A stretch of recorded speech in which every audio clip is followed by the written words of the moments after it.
मोनसे बाथ्राखौ धन्यबाद होगोन आरो बे बाथ्राया ओरैबायदि माने ex-ndfb बिथांमोना मोनसे ओरैबायदि गोख्रों मोनसे स्टेप लादों बे जाहैबाय मा बर' हारियाव जाबायदि समस्या जाबाय थादों दा आथिखालाव हाबा जानायफोरानो लानानै खारनाय बा सोरबा बर' सिख्लाफोरा बांगाल हौवाजों खारनाय हिन्जाव थाखानायजों खारनाय बा बेबायदि ड्राग्स सिगारेट भां गान्जा बेबायदि जानानै बरबाद जानाय डेस्ट्रय जानाय फरायनाय सरायनाय नागारनानै बाइक सालायनानै बायदिसिना बेबायदि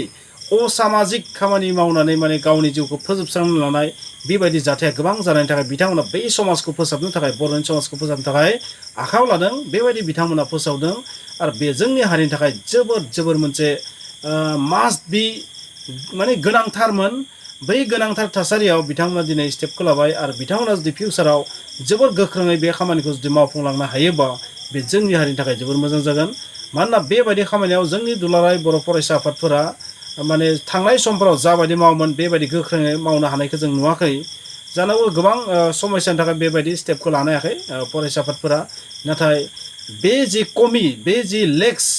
जि आंखाल जानानै दंमोन बेबायदि खामानि मावग्रानि बिथांमोना जुदि मावमारोबा बे जोंनि हारिनि थाखाय जोबोर मोनसे गोग्गाथाव बाथ्रा बेनि थाखाय बिथांमोनखौ जों सापर्ट खालामनांगोन मदद खालामनांगोन बर' गामिफोरा समाजनि सुबुंफोरा नङाबा जोंनि गथ' गथायफ्रा ओरैबायदि गाज्रि जाबायना बेखौ माने मोजांसिन लामायाव लाबोनाया जोबोर माने टेनसननि बिसय बावैसो सिगां आंनि फरायसालिनि सासे हिन्जावसाया क्लास 9 फरायनाय सासे हिन्जावसायानो बेबायदि खारदों बिथांनि नामखौ आं बेवहाय मेनसन खालामा बिथाङा क्लास 9 फरायोमोन बांगाल हौवाजों खारदों लाफिनबाय आरो बांगाल हौवाखौ माने पुलिस हाबनानै जेलाव लांनाय बेबायदि बाथ्रा खोनादों हिन्जाव थाखानाय बेबायदि माने आंनि फरायसालिनिनो आंनिनो स्टुडेन्ट क्लास 9 नि हिन्जावसा आरो बिथाङा दा फरायनो सरायनो नागारनानै बहाबा केरेलायाव लाजि मोननानै माने बिब'जों खामानि मावनो थांफाबाय बिब' बिगुमैजों बेबायदि खोनानो मोन्दों स' बेबायदिनो जोंनि गथ' गथायफ्रा मा डेस्ट्रय जागासिनो थादों बरबाद जागासिनो थादों स' बेफोरथ' निउसाव फैयाखै आरो आंनि स्टुडेन्टबाबो आं बेखौ मिडियायाव लाबोनायबो जानाय नङा फिउचाराव लाबोनो थिनबाबो लाबोनाय जानाय नङा स' बेबायदिनो जोंनि गथ'फोरा माने लाइफआ बरबाद जागासिनो थादों आरो गोबां उन्दै गथ'फोरानो बेबायदि मबाइल फनजों सोरजों कानेक्ट खालामो बहा पार्कआव बेराय बहा थाङो बहा ड्राग जायो जोंनि एरियानि सुबुंफोराथ' मा डाइरेक्ट भुटान रडखा नालाय भुटानजों थांखानो इजि जाखायो स' बेबायदि भुटानाव थांना बरबाद जाहैदों बायदिसिना आरो बुंनानै फोजोबनो हाया स' बेफोरखौ जुदि ex-ndfb बिथांमोना जुदि फोसाबनायनि जुदि स्टेप लादोंबा बे बर' हारिनि थाखाय जोबोर मोनसे गोग्गाथाव बाथ्रा आरो जोबोर मोनसे मोजां खामानि होननानै आं बुंगोन आरो बिथांमोनखौ सापर्ट खालामनांगौ बे मोजां खामानियाव नाथाय बेखिनियाव आं नोंथांमोननो मोनसे भारतनि बाथ्रा बुंनो नागिरदों जोंनि भारत हादरनि मोनसे बाथ्रा बुंनो नागिरदों बे बाथ्राया जाहैबाय मा इजराइलनिफ्राय माखासे मिसाइलनि मोनसे खेब जोंनि भारतसिम सफैबाय आरो बे मिसाइलनि मुङा जाहैबाय स्पाइक मिसाइल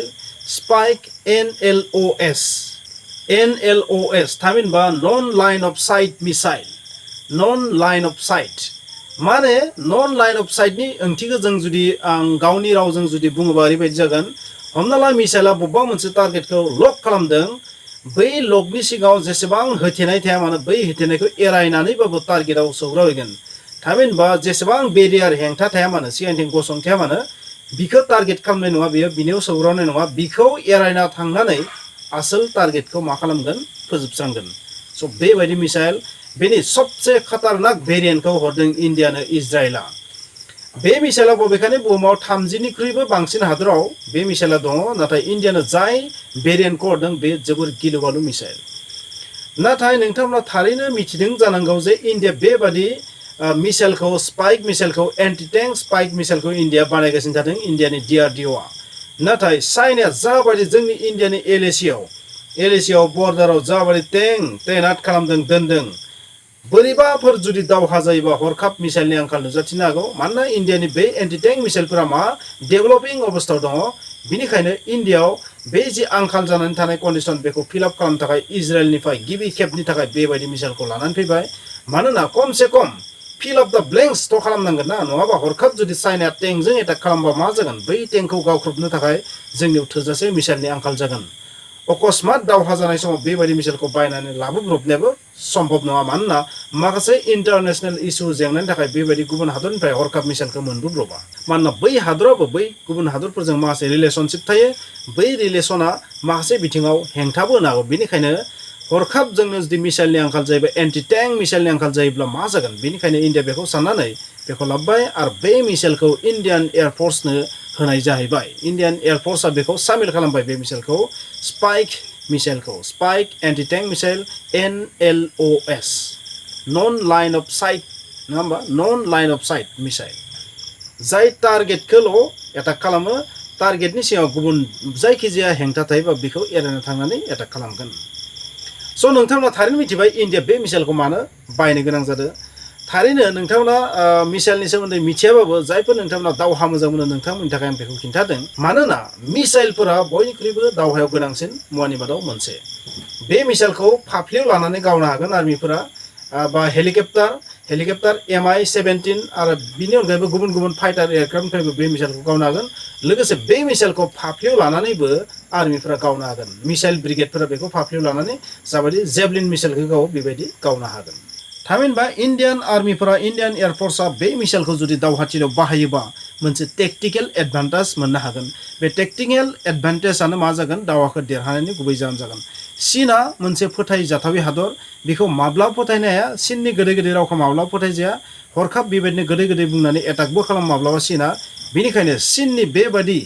गाज्रि जि सानथाय जि माने आइडिया बा गाज्रि जि टारगेट बे टारगेटखौ फोजोबस्रांनो थाखाय बेखौ होबथानो थाखाय बेबादि एन्टि टेंक मिसाइलनि जोबोर गोनां इन्डियानि थाखाय इन्डिया बानायबाय दं नाथाय बेयो कमप्लिट जायाखै नाथाय बिनि सिगांनो जुदि बे आंखाल जानानै थानायखौ जुदि सुफुंनानै लायोबा इन्डिया बेयो ओरैबायदि मोनसे एडभान्टेज जागोन चाइना बेनि थाखायनो साहस जानाय नङा इन्डियाखौ एटाक खालामनो बेनिखायनो बेबायदि मिसाइलखौ बायनानै लाबोदों स' फ्रेन्ड्स नोंथांमोना सानदों इउक्रेन रासिया दावहानि मानो आपडेट लाबोआखै चन्द्रायान 3 नि मानो आपडेट लाबोआखै नाथाय समनि आंखाल बेनिखायनो हायाखै स' इउक्रेन रासियानि दावहानि जि आपडेट बेखौ नोंथांमोना लाबोगोन नोंथांमोना टेनसन दाला इउक्रेन रासियानि दावहाया ओरैबायदि मोनसे अबस्थायाव दङ माने इउक्रेना मस्क' सिटियाव एटाक खालामगासिनो थादों आरो बेनि फिन जाथाय हिसाबै रासियाबो